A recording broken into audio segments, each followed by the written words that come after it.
Welcome to Global Talks by PavLyfe, a podcast about redefining healthcare through a global perspective, allowing you to become informed and involved. In each episode, we deliver the best hard-hitting analysis and discussion of what is currently impacting the healthcare landscape, with guests from a variety of industries. Now, here's your host, Pavan Lohia. Hello and welcome back, everybody. Thank you for tuning in, and I hope everyone is staying healthy and safe during these times. Today, my guest is Dr. Albert Chang. He's a physician and public health expert for the past 20 years and is currently the University of California, Irvine's Student Health Medical Director. We're going to be discussing some updates on the COVID-19 outbreak and how it's affecting the United States and people around the world. Welcome to the show, Dr. Chang, and thank you for joining us. How are you doing? I'm doing great, Pavan. It's my pleasure to be here. And I apologize for taking a while to get on. Things have been quite busy, as you know. I can only imagine. Thank you so much.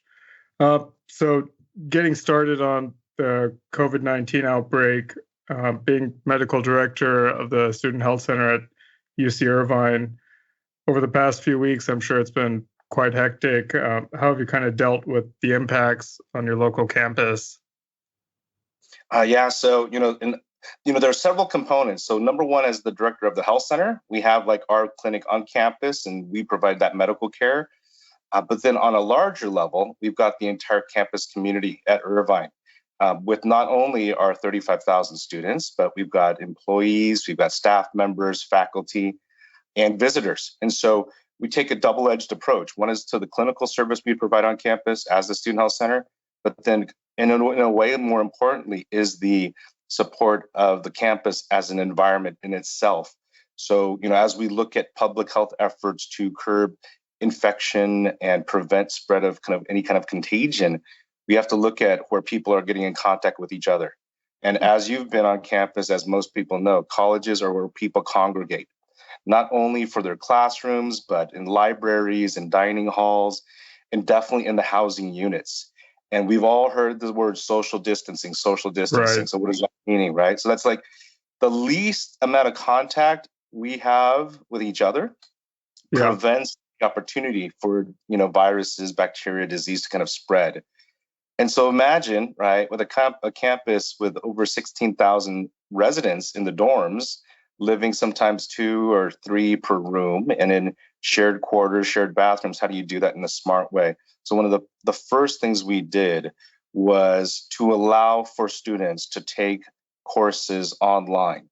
So one of the big things is going to an online environment so that you do not necessarily need to be sitting in a classroom with 200, 300 other individuals. Of course. You could be logging in virtually and essentially getting the same amount of information, education.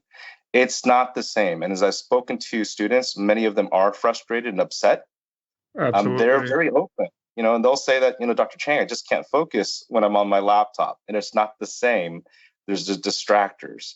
And the professors, you can imagine, Pavan, when this kind of came down as a mandate, which I think is appropriate for our university to social distance, many of the professors and instructors, there's really not a way to do a chemistry lab online, right? Of course. Dissect through human anatomy, or even I was thinking about our dance department, right? And how do they do their performances and how do you represent art? So, well, you get innovative, you get creative, you utilize technology, right? Right. But this kind of social distance. So these early weeks were challenging. However, when we spoke about the reasons why, it made sense. So at this point in time in our society, it's just safer for us not to be interacting as much with each other. So that was a big move, pushing our courses online. The spring will essentially be an online quarter. So it will be accessed remotely. And we weren't the first to do it, right, of the universities. But as other universities started coming through, it made good sense. And so we've been pushing that. So that's transformed in so many ways. Number one, just the delivery of education to our students at UCI and then students not only across the country, but across the globe. And in an interesting way, I think it's opened up a lot of opportunities. So the technology has advanced the opportunity for access. So you can be, in your apartment in New York, Right. right?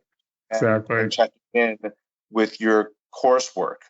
And and if that's what you need to do to support family or to be in a safer environment, that's a better thing, right? Or you can be overseas. You can be in Africa. You can be in South America. You can be anywhere. You could be still in Asia. Some Right. of our students that were overseas, right, with family, decided to stay overseas. And so access to education is just something that technology has allowed for. And it's taking time for us to kind of get our brains around that. Of Um, course.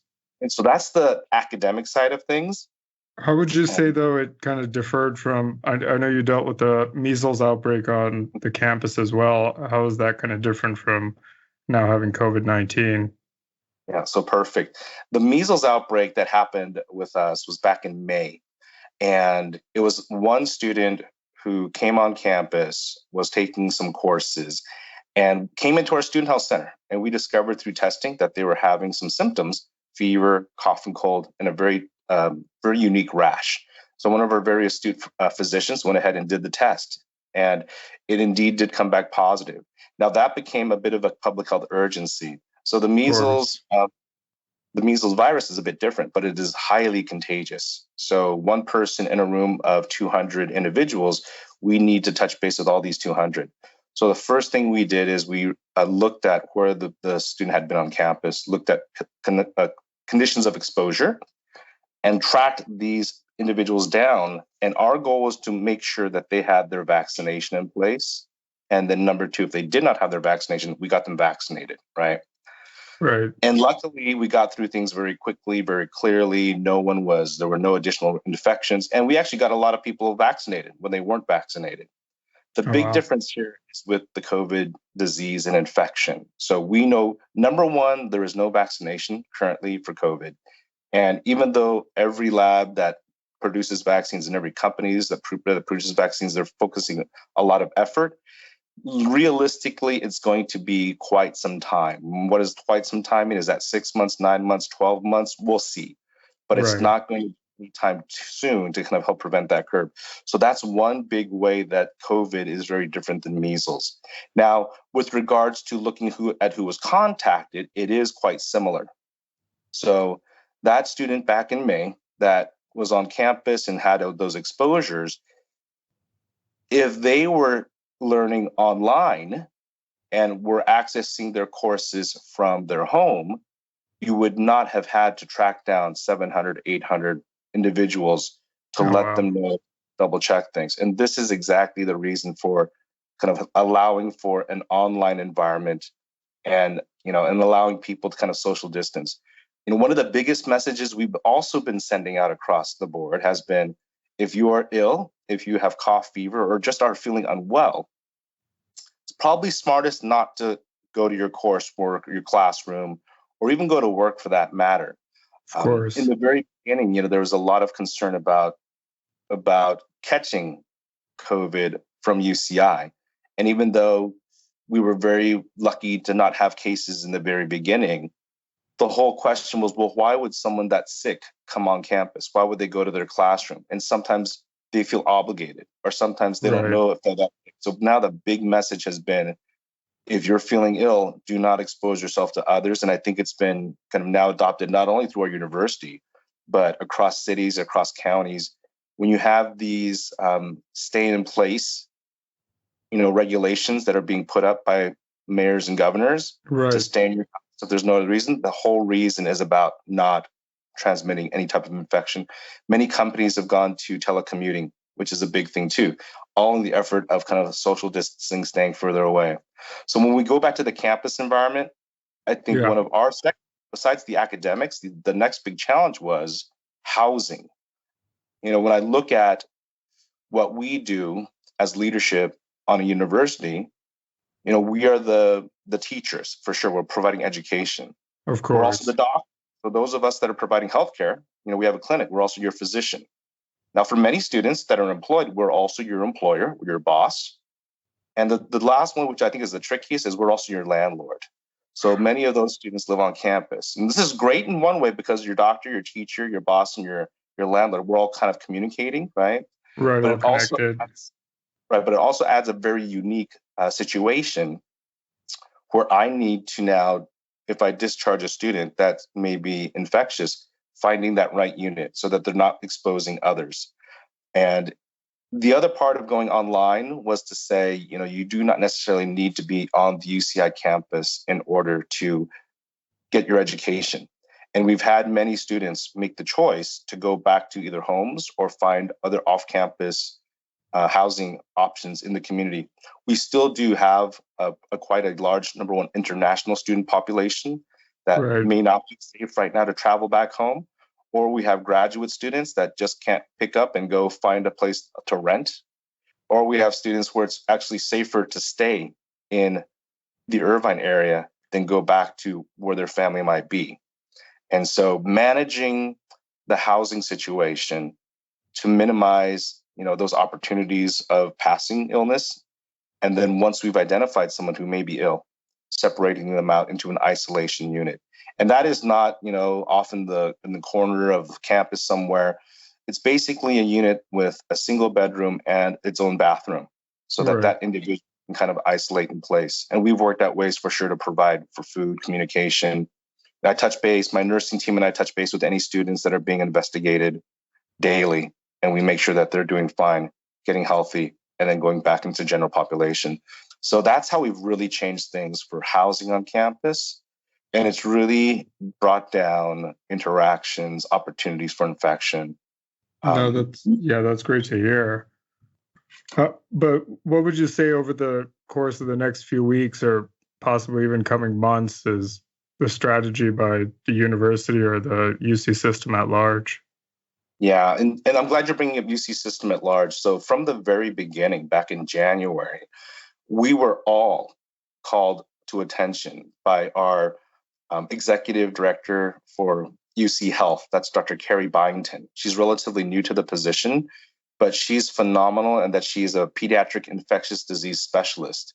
Oh, wow. So these type of situations are what she has committed her life to in medicine.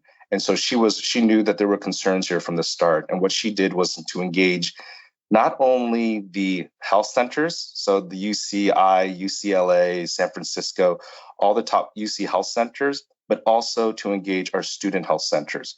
So I've been on conversations from the very beginning with our leadership at UCI Medical Center, who have been incredibly strong partners, as well as UCOP, so the UC Office of the President level. And they've been ensuring that we are practicing that top level of medicine. They've been providing updates for us on things like use of protective equipment, safe isolation, transport, as well as communications from all across the board. So from the very top level down. And that's been a bit of our reassurance to know that we've got support on that level.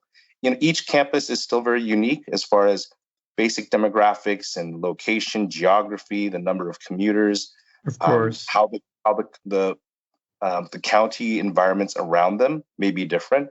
So there are some things that we cannot do across the board, right, necessarily. But if we Right. take the best practices, the best basics, and we implement those, I think that's been a part of our goal. So there are continued meetings, at least I would say 7 to 10 meetings that I participate in per week on multiple levels. So the UCOP level, the UC Irvine Medical Center and Student Health Center and campus level. We collect as the medical directors of each of the campuses. We're a very strong team. We've been working with each other for years. So if UCSF is doing something that's innovative, that's smart, that's in a good way, we share that information. If we've got a process that we've developed and an opportunity to have our other college partners, take advantage of these new ideas, we share that. And we're, above and beyond, we're always supporting each other as we're going through this together. So there have been a lot of innovations. I wanted to, tell you on the healthcare side of things. So even as we are providers giving good care to our students in need, we also need to protect ourselves. We need to protect our staff. We need to identify those chances of potential infection and make sure to minimize them. So what we did from the start as well, Pavan, is you've been to our student health center before, right? We've had meetings there. Right. There is only one point of entry. And Right. before point of entry, there's a nurse that will ask those basic questions about travel, about symptoms, about contacts. And that's for anyone entering the student health center to pick up a medication, to get a lab drawn, to drop off paperwork. That just ensures that we're making every opportunity to identify issues or concerns. As far as scheduling, it's all done through the phone so that we can ask a good set of questions to make sure that if there is any chance of potential infection, we've set up an alternative entrance that brings patients straight into a negative pressure room under isolation precautions so that we just are smart and safe about the way we're doing business. Mm-hmm. One other big thing is that we've moved to telephonic or telephone-based visits, meaning if you started to have headache, fever, a little bit of cough, our first goal would be to have you speak to a provider over the phone from the convenience of your home. And in this way, we can give you quick and easy access.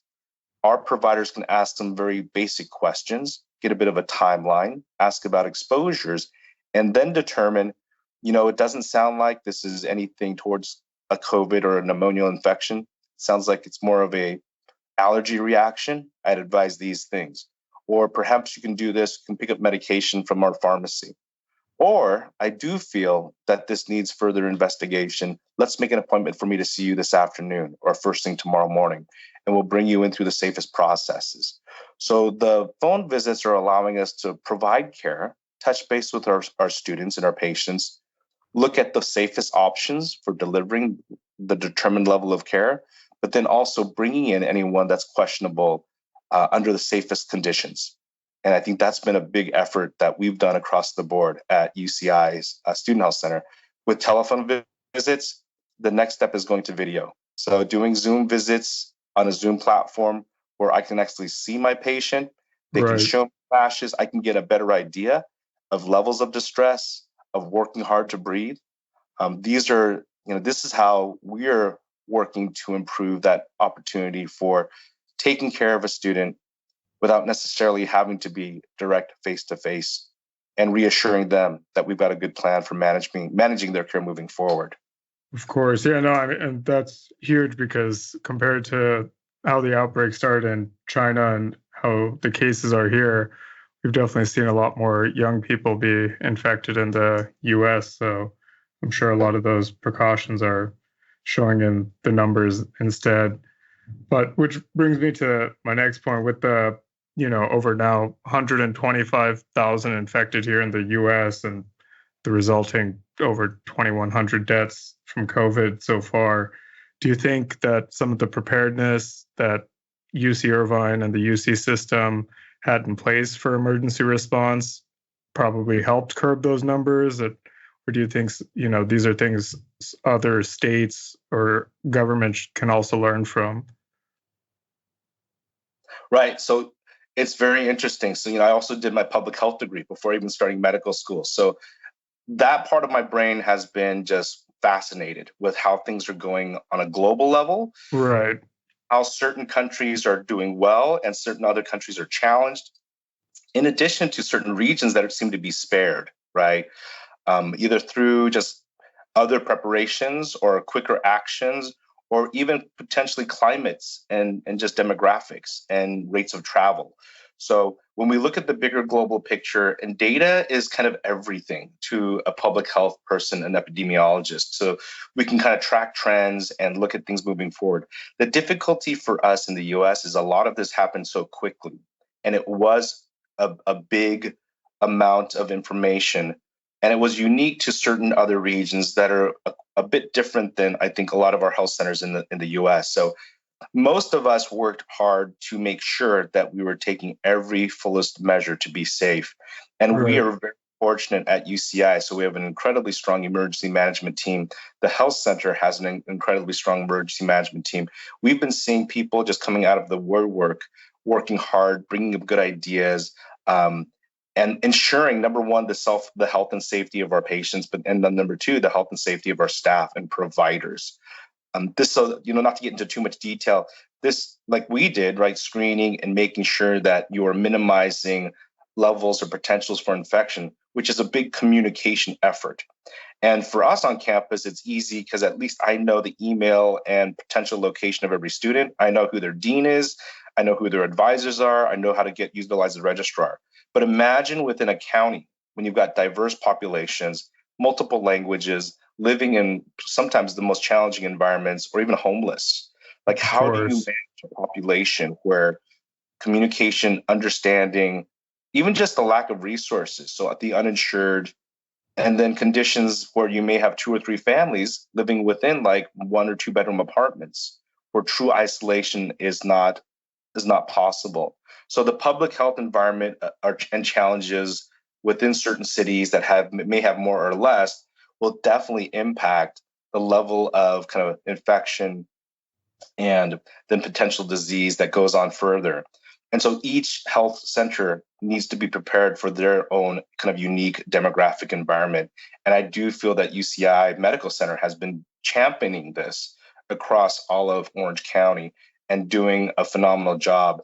The danger is we really do not know kind of how things will turn and exactly what to expect. It's so tough sometimes because you'll hear numbers flying around, and you'll hear some people will say we're still 2 months out before we hit that peak, and some people will say we're about 4 or 6 weeks out. Well, these are all kind of guesses or assumptions potentially based on trends, but Right. there's always kind of wild card factors that kind of come up, and so we always try to be prepared for the worst. And the one thing for the medical centers for sure, because they're not just taking care of, like, for us it's about people coming into the clinic, getting tested, and then management afterwards. Well, if it's management afterwards, these are the students and patients that are now going to the hospital. So the hospitals are collecting all of the sick individuals and having to manage them as safely as possible in their four walls, right? And it's a Of huge course. challenge. That's why, number one, building that space out to accommodate. Number two, having the equipment to support the needs of those identified populations. And then number three, and this is one we don't think about, it's having the staff to provide that level of care, right? Right. And because of just the changes in society, one of the big pushes was that anyone over 65 should be staying home because you're in an at-risk population. But if Right. we've got some of our best surgeons that are in their 60s and even 70s, right? Well, how do we justify that, right? That's Or very another tough. example is when the schools closed, and I think it was a smart move to keep young children from interacting on a relatively difficult to control basis. It sent children home. And we might have single moms who are in nursing that now have 3 children at home to manage. Well, Of they're not course. going to be able to continue to support care on the floors, right? If they're Right. managing young children, not everyone has the, a family that can come take over. Right. And if families, older generation adults, they probably should not be, right, necessarily Exactly. too much. And then people can't always afford daycare or babysitters. And so there's this other societal challenge. And that's actually pulling some staff out of the hospital, right? Right. Not only out of the hospital, out of our businesses, out of public offices, out of even frontline public servants. And so there's this other societal challenge, and that's actually pulling some staff out of the hospital, right? Right. Not only out of the hospital, out of our businesses, out of public offices, out of even frontline public servants. And so society's just been taking this big twist. And the big concern for our medical centers is how to support that continued demand when your supply of health and health workers kind of decreases. That's why you're seeing the recruitment of retired physicians to kind of come and support. And a lot of it can be done electronically. A lot of it can be done telephonically. A lot of it can be done on a virtual level. But we're Right. really to support that kind of frontline staff. The equipment is the other thing. So the equipment, and everyone's talking about ventilators, but Right. there are many, Supplies. right? And supplies, PPE, that's a huge thing too, to make sure that we're all protected. And that's truly where I think the health centers have the biggest challenge, because just the increase in volume for need is unprecedented in my lifetime. So as a healthcare provider for the last 20 some years, and then just as a human being for over 50 years now, I've never seen anything like this, right? I don't recall Right. anything like this when I was young.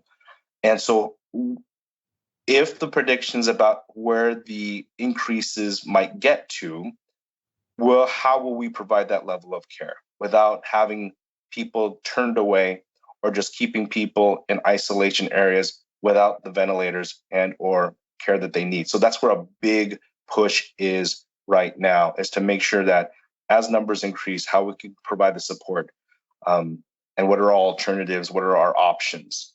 And, So, and then I think the key for me, though, as a public health person is, if we're doing a good enough job to kind of isolate social distance and we're not exposing to high risk populations, the right, amount, the numbers of those ill individuals will be decreased. And or there's this whole term called flattening the curve, right? So we've all heard about right, flattening the curve. So as you start to look at data, right, and as incidents of infection increase, and as hospitalizations increase, then ICU admissions increase, and then fatalities are kind of increasing, as they increase on an exponential level, you've got this peak. It's a sharp curve that kind of goes straight up, right? right, So through social distancing, through better management, through identification of at-risk individuals and doing what we can, our numbers may eventually be the same, but we can flatten it out over time so that the need for hospitalization and services and equipment is minimized, and we can kind of manage that over time. So right. that's, people are using that term flatten the curve all the time. Instead of a high peak that just kind of surges quickly, we're trying to spread it out so that we can manage it over not just 1 month's time, but maybe over 4 to 6 months' time, so that we can utilize the equipment that we have available without restricting or turning anyone away. Of course. And I think, speaking from the public health perspective, I think this pandemic really highlights areas both nationally and globally where, we've kind of failed to support public health in many arenas where, now we're not just dealing with the disease itself, but other aspects that are now entangled with it, with family care, with job security, the economy, which brings me to the point. I know the president invoked the Defense Production Act, but do you really think over the next coming weeks or months that we're trying to flatten the curve? Is that really going to still be helpful, or are we going to need more private industry or private individuals donating or working to make more supplies for the healthcare providers? Yeah, so the answer is yes to all of the above, right? And this is what's tough. I was speaking to a good friend of mine yesterday. He lives in a different state, and he's just like, "Hey, Albert, we went to college together. Hey, Albert, what's the truth behind like all the hype, right?" And Right, so it happened. This I've known him for years, and I just kind of was straight up, and it wasn't anything. I just wanted to be honest and transparent, and he was kind of hoping to hear a better message, right? Because we've been together, known each other for years and years and years, and I think at this point, we must all kind of be on high alert to do what we can, right? And I'm of glad to course. see that other private industries are seeing this as a priority as well. Yeah, things have been turned topsy turvy within the financial fields, right? And with employment, and with the impact on certain families and individuals can be devastating, right? And Of so course. being smart about getting people back into work appropriately so that they can take care of their families, their children, and their parents, right? That may be elderly. Um, so the urge and the surge and the urgency to push innovation in a smart way makes great sense. Continuing to kind of stay alert of our exposures, and more importantly, our own health. So as you're kind of still in your apartment, make sure that you're eating well, right? And having that smart access to good food. So it's Right, not just drop off pizzas all the time, that you're hydrating, that you're checking for your symptoms. And it doesn't mean you have to take your thermometer twice a day and check yourself, right? right. If you're not symptomatic. But once you feel a little bit worse, right? Maybe it is a good, just quick phone call to your provider office for a telephonic visit, just to kind of make sure. If you are symptomatic, of course, right, there are recommendations to take your temperature twice a day, watch for certain symptoms. If you're taking medication, make sure you have your medication available, and then follow very closely with your provider. But then also, I want to make sure that we are still taking opportunities to enjoy our lives, even though it seems like, right, things are just look like it's just a downward spiral. Of So course. maybe it's not going to a big birthday party, but utilizing technology again to communicate with all of your friends in a good, smart way, Right. to share good incidents where people are truly starting to help out each other.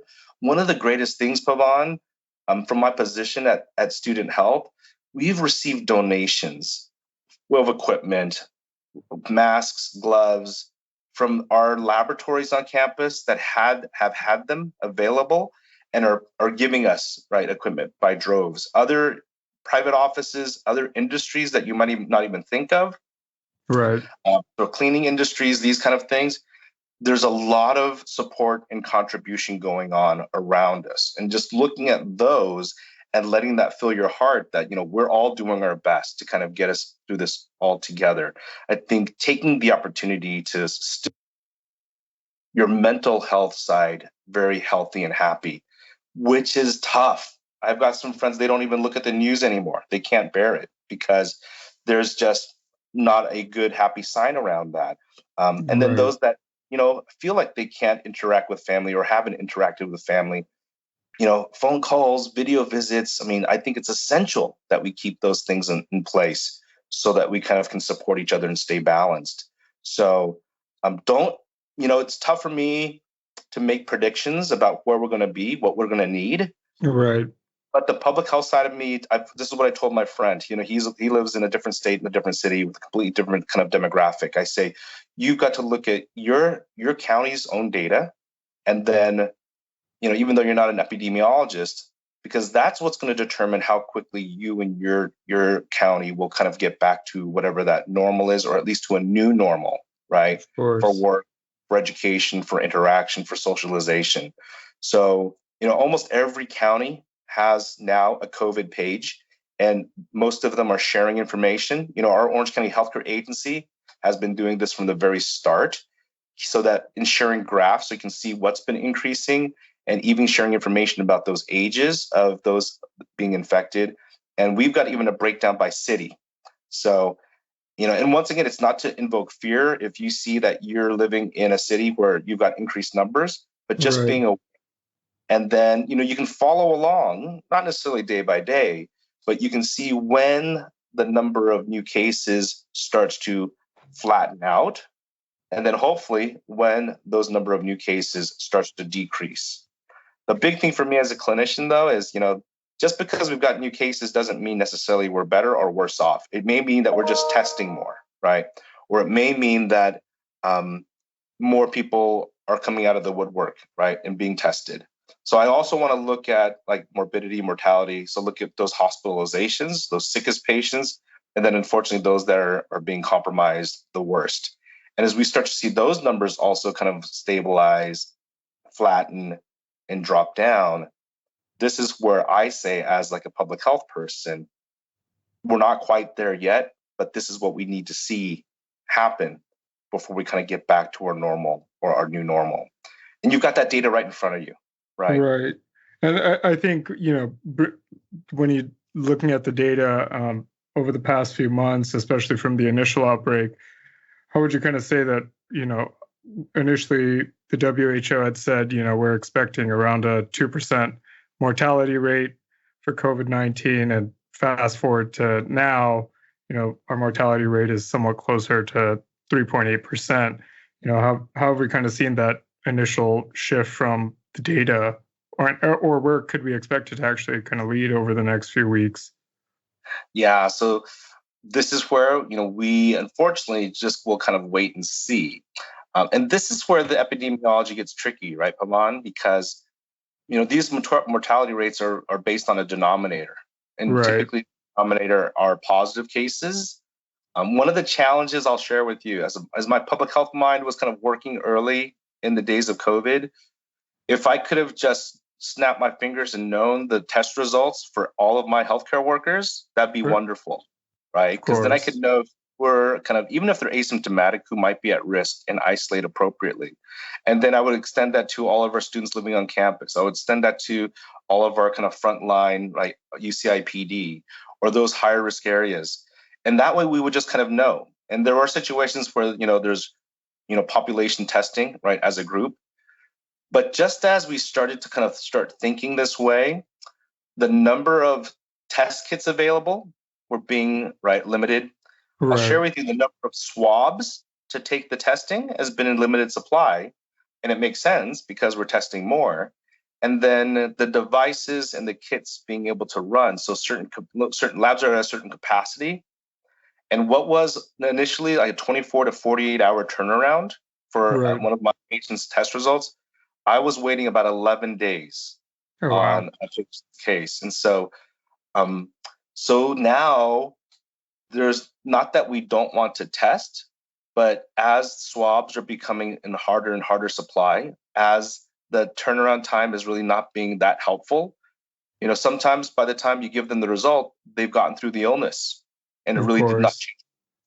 So we are not testing just across the board. Many students, they've heard that tests will be covered, and they've heard that, centers are doing more testing, and they said, Dr. Chang, I just want to get COVID tested.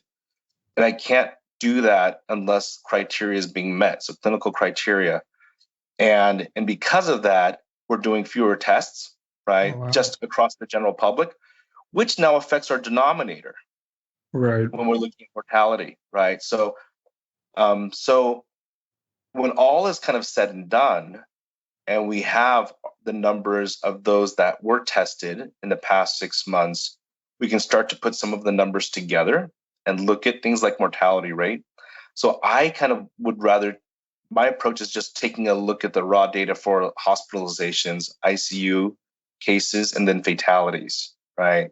And then maybe break that down over just general populations, right? And then extrapolating out from that. Because, when you're looking at anything where the denominator are COVID positive cases, we know that may be falsely decreased because of our limitations to do testing at this point. Now, things are definitely getting better as far as availability of testing. We've developed a system at UCI where if students and patients are identified through a telephonic visit to fit criteria, that we have a drive-through system where you make sure you make an appointment now through the drive-through system. You drive up to one of our facilities, and you may be able to get tested that way if you're meeting criteria, which brings down the opportunities for kind of spread of disease or infection. But it's not like anyone can go drive up. You still have to speak to a physician, be reviewed through nursing, given an appointment. But it's opportunities like that that will help us to kind of do testing in a safer, smarter way and continue to get information. And I think, speaking of testing and the number of cases, I think, one question that definitely comes to mind is, do you think here in the US, it worsened due to our healthcare system between people being insured, people who are not insured, lack of access to care versus, when we look at countries like Europe or even China where, the outbreak reached certain levels and how their patients ended up with certain results? Yeah. I mean, so you're hitting something that I've been considering and discussing with colleagues.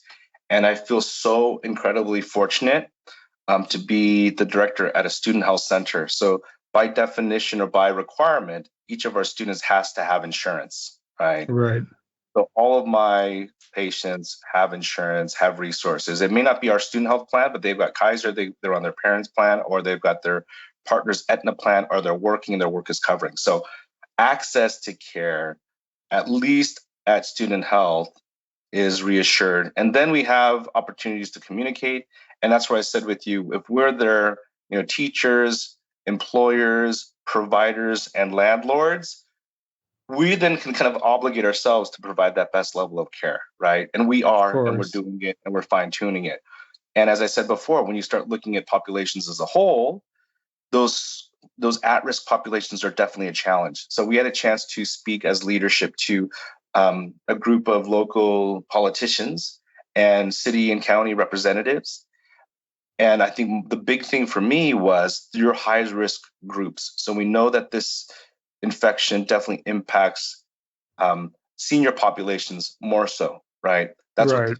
the initial reports out of Washington, right? We're really an elderly population. So one of the keys for every, I think, city and kind of city group is to look at where you've got senior populations that are at risk, and you've got to have super high screening to prevent any type of infection there.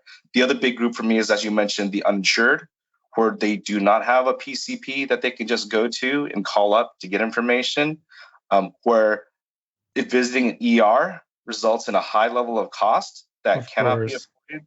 So unfortunately, it's avoided.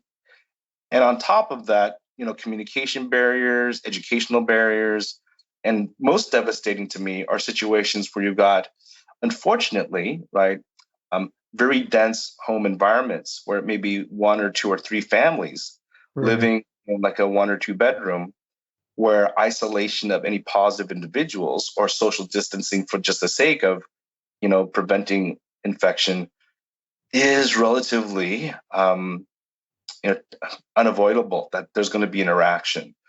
So there are definitely key groups that are at kind of higher risk that may also then, cause more risk to the community as a whole.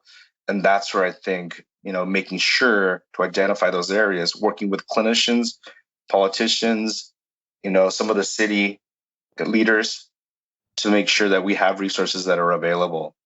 Of That's course. why, Yeah. I feel very fortunate because at least for our population, our student population, it's manageable. But you take one level out, and you go into the county as a whole, Right. it's challenging. It's definitely challenging. Yeah. No, I can only imagine it. Especially being here in New York and Washington D.C. I think that's a very big issue. Uh, to those who don't have access to care, or those who have been left out by insurance companies, that is definitely a population that is the most vulnerable we're seeing, amongst also homeless, or you know those populations as well being significantly impacted. But to just even more of a general kind of topic, you know, people are definitely concerned about their own supplies and whatnot. So I know by and large in major cities and whatnot, restaurants, bars, and whatnot have all been shut down. So, you know, is that another area of concern, that those who are staying open to offer, say, takeaway, carry out type options, or even those save? I've seen concern amongst restaurant owners saying that, even staying open for them and having those options available can actually be harmful to the community. Yeah.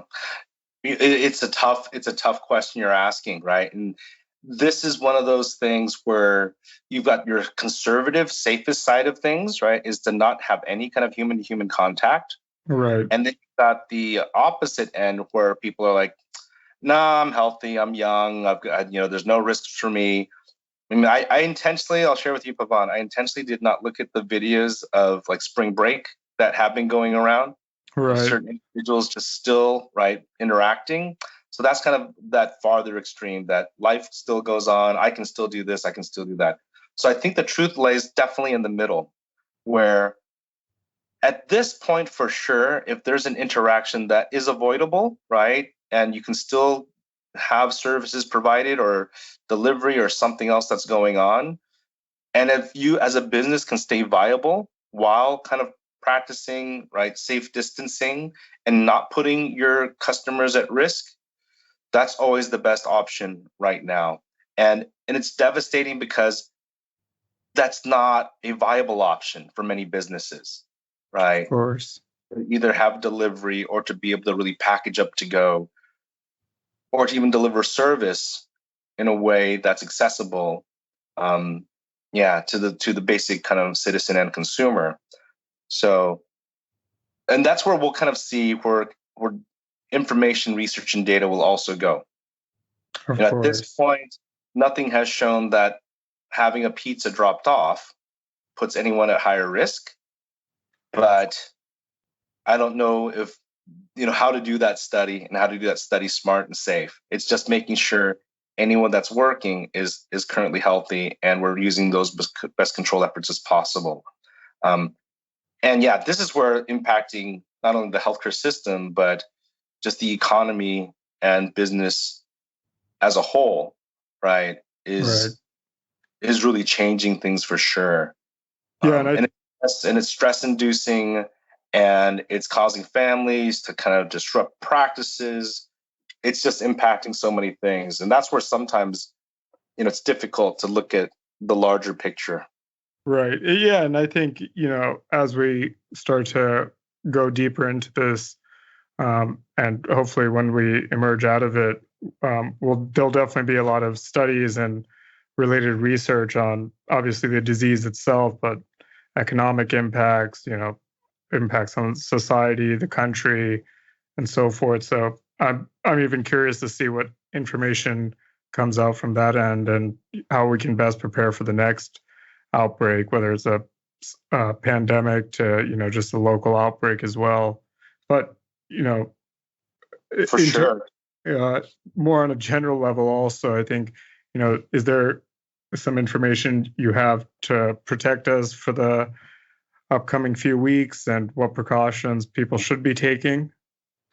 It's interesting because as much as this new information comes out and around, I've been echoing the same message from the very beginning, and it's about kind of taking care of yourself, right? Right. Um, Physically, clinically, for sure, right? So coughing, sneezing symptoms, know who you call. Do not just walk into a clinic, right? Take care of yourself. Take care of those around you. If you have children, make sure that they're being safe, right? It's all those basic things we learned in kindergarten also, washing your hands, covering your cough. Don't poke, the kid sitting next to you if you don't have to. Of Respecting course. space, right? Respecting space and not, putting yourself at undue risk. And that was a part of, I think, what I had to talk to my friend about is that, not that we're living in crazy high risk situations, but, there are opportunities that now we can look at that we can just be smarter and safer. I had a chance to present to a group of international students a couple of weeks ago. And, many of them have family overseas and many of them are planning to travel, right? But we weren't Right. even sure about safe travel. And I thought about it. And a year ago, you and I could have gone into any airport, and if we had the money, we could be in any other airport in the world, basically, right, within 24 to 48 hours, which Very is true. phenomenal. So we've opened up global travel to the point that anything is accessible to you and I. Phenomenal. Right. But when we purchase that ticket, do they ask us if we've had a fever in the last 2 to 3 days? Do they ask us if we've been around any sick contacts? If we have any history that makes us immunocompromised? If, we've done a great job for global kind of access to travel, but we've done a horrible job on preventing public health, disease and infection. Very And some true. countries, some countries are quite strict, and some countries do have some regulations, but most of us don't. And I think this is allowing us to really consider ourselves. And so, should we travel when we're not feeling ill? Should we bring, people that may be immune compromised, right? To really think about that point of kind of public health access and concern. So, we're all learning. We're all learning from what we've been going through. There's a couple of like little silver linings here and there that I also try to pick out. So one silver lining is our vaccine rates for influenza have been skyrocketing, right? We've been Right. surpassing, by numbers and numbers what we did last year. And in the beginning, people said, "I want to get my COVID vaccine," and we had to share, "We don't have that; it's not available." But have you gotten your flu vaccine? And if they didn't, they almost always got their flu vaccine. Oh, Flu wow. vaccine, influenza has been devastating, right? This has been a really tough year for influenza. It's tough every year, and it's Right. going to be interesting for me to see you know, as the dust settles, as whatever settling means, as we get back to normal and or our new normal, if what we're going through now is going to impact future influenza seasons. So vaccines are part of it for sure, but just about distancing and protecting ourselves in a smart way, right? So we still can kind of interact, we can still socialize, but what can we do just to be a bit smarter about the spread of disease in general and how that's going to impact just health overall, so that potentially even influenza is going to drop because of what we learned through kind of this COVID. And I think the last thing, and I spoke about it a little bit before, Pavan, is, is our mental health and our behavioral health and dealing with the stress and anxiety of the times we're living in. Everyone is incredibly unique. Everyone has such strength and ability and power to, create, innovate, design, and to inspire and motivate others. So Right. is our mental health and our behavioral health and dealing with the stress and anxiety of the times we're living in. Everyone is incredibly unique. Everyone has such strength and ability and power to, create, innovate, design, and to inspire and motivate others. So Right. find your opportunity. So this is exactly what we're doing today too. So you've created this opportunity to communicate with so many people. Sure, it's keeping you busy, right? Sure, there's technical things and concerns. You got to wrestle me down to kind of talk, Of but really course. sharing information with others, right? And this is, potentially giving opportunities for others to learn. And you've created such an incredible outlet here. And if everyone then takes that, and instead of spreading disease, we're spreading innovation, we're spreading motivation, we're leading within our own small communities of your friends, your family, your coworkers, and to do things that are actually enriching on a social level as well. So many great stories of people helping each other out, right? Donations coming here and there, coming up with ideas. I saw, there's all this stuff about people making masks, right? And just Right. doing everything they can. Doing something is almost always better than doing nothing. So you find what works for you as whatever minimal that may seem, but then you keep yourself moving in that positive forward direction, right? And that's how we kind of will all work together to help get through this, right? Of course. No, and I definitely want to thank you for sharing all this information. And I think absolutely this is definitely one way I can get information out to several people and, a larger community of accurate information. Things change all the time on the news, and information can be confusing for those who don't necessarily pay attention to healthcare information. But it's opportunities like this that people are seeking information and ultimately, are starting to care more about their health. So I definitely want to thank you for taking the time to provide this information, also discussing the COVID-19 outbreak. Yeah, it's been a pleasure, Pavan, truly. Thank you so much. And hopefully we'll talk on a better issue next time. Thanks for joining this episode of Global Talks by PavLyfe with Pavan Lohia. Make sure to visit PavLyfe.com, where you can also subscribe to the podcast and read the PavLyfe blog for perspectives and news on everything healthcare you simply can't get anywhere else. Share your thoughts on the show by rating the show and by connecting with us on social media. Thanks for tuning in. See you in the next episode.